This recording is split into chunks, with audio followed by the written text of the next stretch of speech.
Well, it's a strange thing about having a malady like this, because you feel you must make at the same time preparations to die and to live.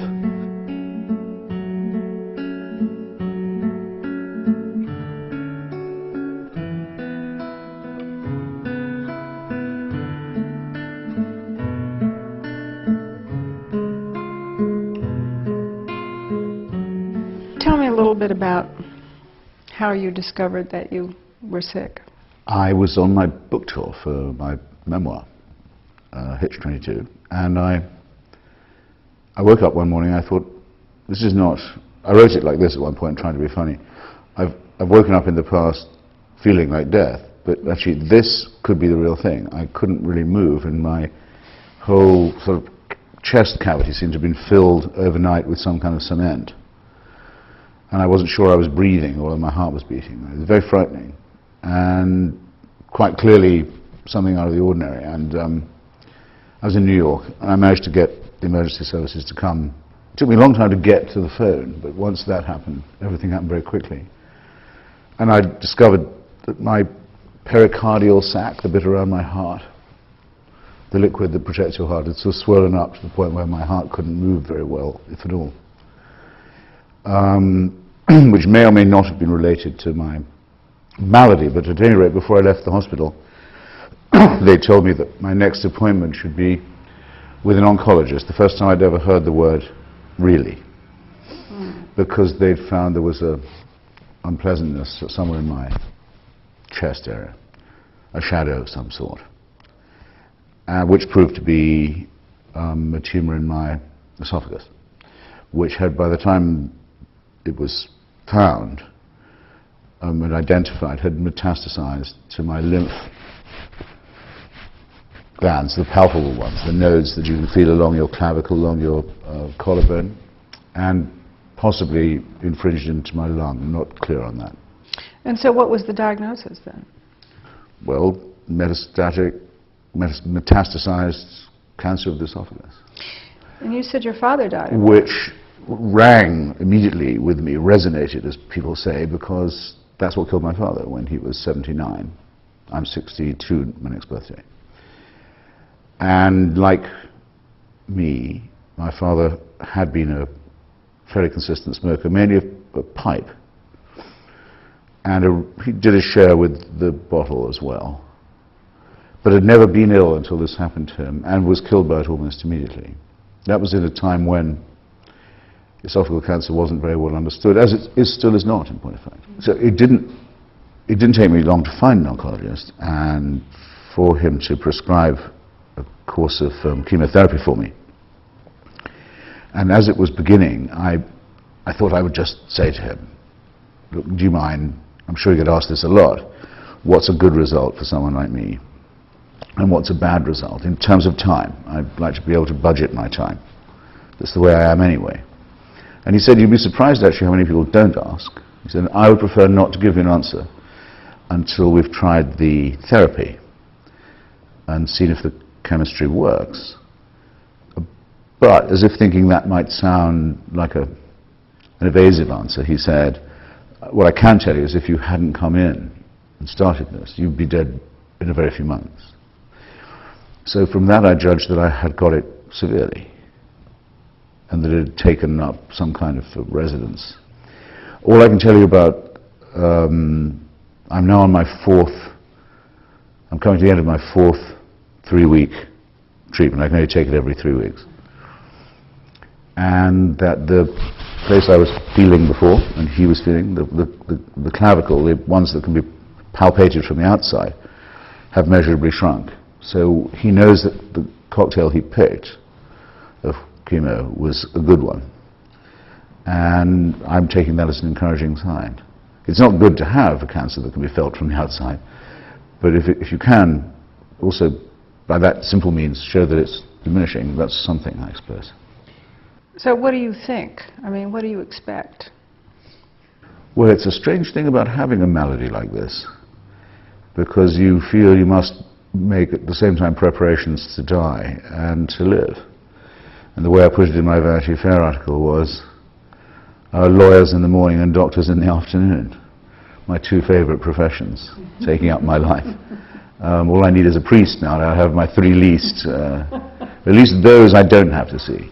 And so I have made a will, which I had never bothered to do before. And I've thought about what this might mean for my children, or will, and about my wife, if she has to become a widow early in life, relatively early in life. But at the same time, if I'm asked, do I want to go and debate Tony Blair on the relevance of religion to the Third World in Toronto in November, I say yes, I'm planning to be around.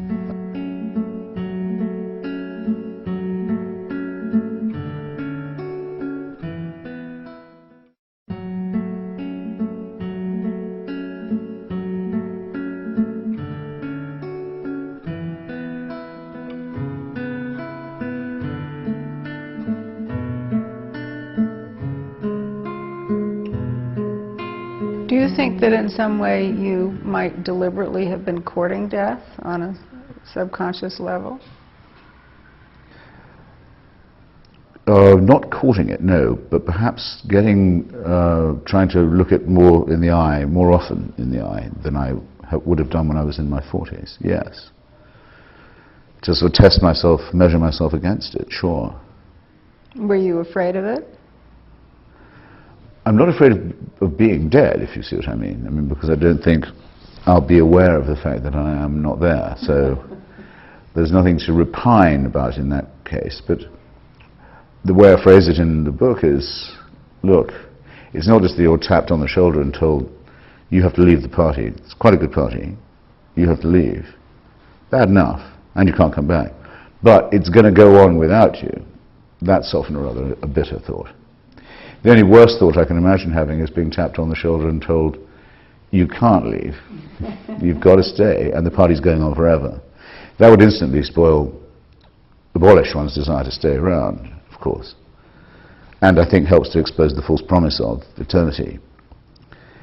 But yes, the thought that one day an edition of the newspaper will come out, and with any luck there will be something about me in it, but I won't be reading it. Yeah, I don't like that thought particularly. And then I don't like the thought of dying of esophageal cancer, not if anything I've read about it is even remotely true. You can hope for a bit of gallows humor if you are just going now to the scaffold and it's over in an hour or so. From now, you can hope, I'm not sure I would be very good at coming up with a gallant or witty expression at that point.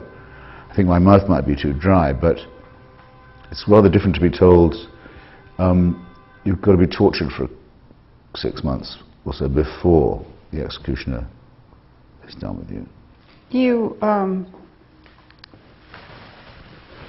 I wonder if you've thought about your funeral, or do you, I mean, you know, you like to party, you've always had a good time. Have you decided what you want to do? I mean, have you...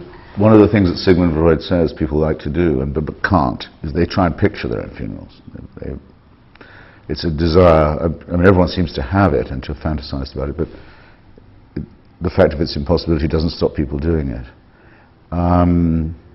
No, I haven't actually given that much thought, and I don't particularly care about memorial meetings, or in what form I'd be corporeally disposed of. I'm leaving myself anything that's worth having can go to the medical community. And maybe my corneas would be some use to someone, or even just the cadaver is useful for dissection. So nothing of that kind bothers me at all. And I have been very lucky in one way, if you call it lucky. I've read a lot about myself while I'm still alive, since it was announced that I was possibly mortally sick. Either in the public prints, I mean, there have been editorials about my being sick. Rather alarming to me that people would go to this trouble, and very flattering. So I've done much better than most people do, I think. I had a chance to work out what will be said after me when I'm not there. This is presumably the more flattering stuff. Not all of it, by the way, but some. That should be enough for anyone, really, I think.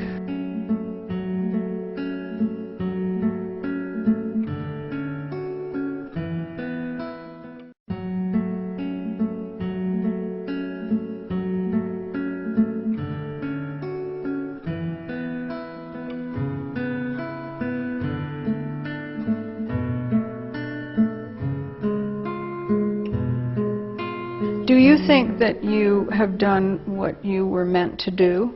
Do you think that you were put here on Earth to do something special, and do you think that you've accomplished that? I don't think I had a destiny, no. I'm not enough of a bullfrog to pump myself up to that level, but I've done better than I expected I would do. I would say that. I've written more, published more, which was all I ever wanted to do, than I thought I would, and it's been better received, and by more people than I thought it would, and I've been very much buoyed up by emails and letters and other communications from readers to whom my stuff seems to have meant something. And so I don't feel that I've failed. But nor do I feel this comes at the perfect time to hang it all up either, no. I mean, is there something major that you want to accomplish or that you wish you had time to accomplish?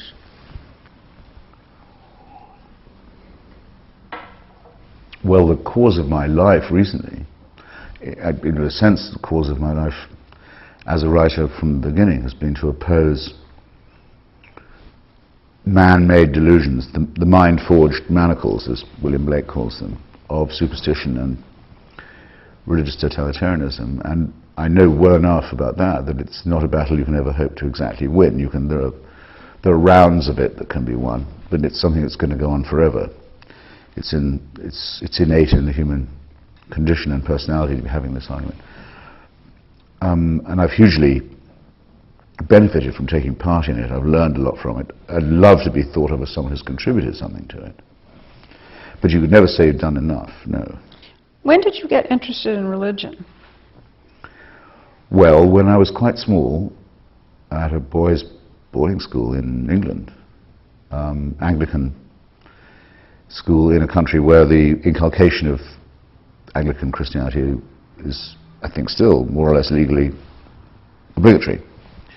And the first things I realized about it were that I didn't believe the stories, but second, that it was being used as a kind of weapon of authority, true or not, that it was be used as a reinforcer by people who seemed to me not to have any special claim to be in charge.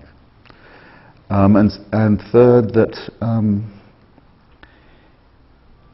I would not have been able to phrase it like this then, that you could learn a lot from somebody, or about somebody, both from and about actually, depending on whether they thought there was a supernatural dimension or not, or whether they thought that it applied to them, that you could change it by prayer or by incantation.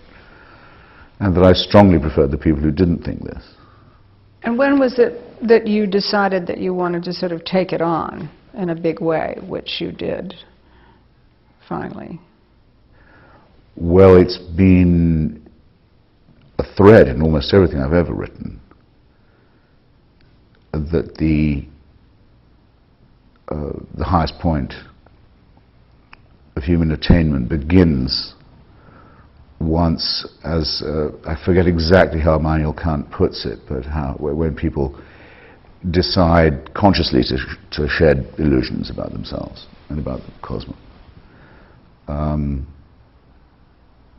Actually, mind-forged manacles is better. Blake puts it better than Kant. I mean, don't inflict it on themselves anymore. There's enough trouble in the world, enough misery, enough suffering without people saying, the crops have failed because I didn't pray the right way, or the wells have poisoned, but it's the Jews who've done it, or there's plague everywhere, but it's because of heresy and sin. So, I mean, all these terrible things we do to ourselves.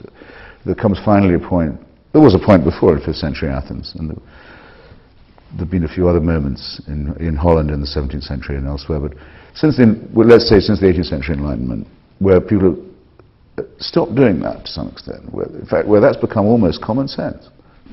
I think that moment is underappreciated. We take it too much for granted. So defending it and its values and trying to advance them, crucial for me in everything I do.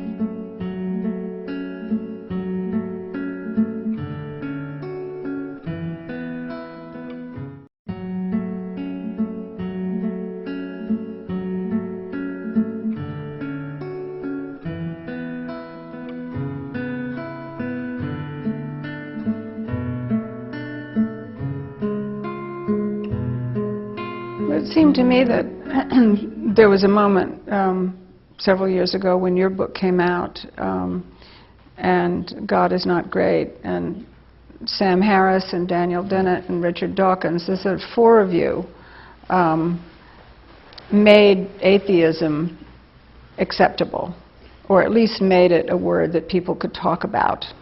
Yes, and look, first of all, long may the illusion persist that I should be mentioned in the same breath as these great scientists and teachers and biologists and neuroscientists and so on, like Richard and Daniel Dennett and Lawrence Krauss and so many others, Steven Pinker, and people who've made real contributions to the sciences. I've done nothing of the sort. But yes, it is certainly true, there was a catalytic moment sometime in the beginning of this millennium where we were confronted at roughly the same time with a horrible resurgence of Islamic jihad, of Islam in its most crude form, conquest-minded, intolerant, fanatical, expansionist, and Messianic Jews hoping they could bring on the Messiah by stealing other people's land in Palestine, getting quite a lot of fanatical Christians to agree with them that that might indeed be an amusing way to bring on the apocalypse. A rogue state run by a criminal theocracy within measurable reach of a nuclear weapon. In other words, a thing we've all discussed since we were kids. What happens when a really bad guy gets hold of a really bad weapon? In other words, what happens when a millennial ideology acquires an apocalyptic arsenal? Well, we're about to find out. And that doesn't exhaust it. I mean, the very ominous developments in Russia, the reappearance of a xenophobic, chauvinistic, nationalist dictatorship with a police regime in Russia, with right at its side the black-cowled advisors of the Russian Orthodox Church who've become Putin's spiritual disguise and alibi.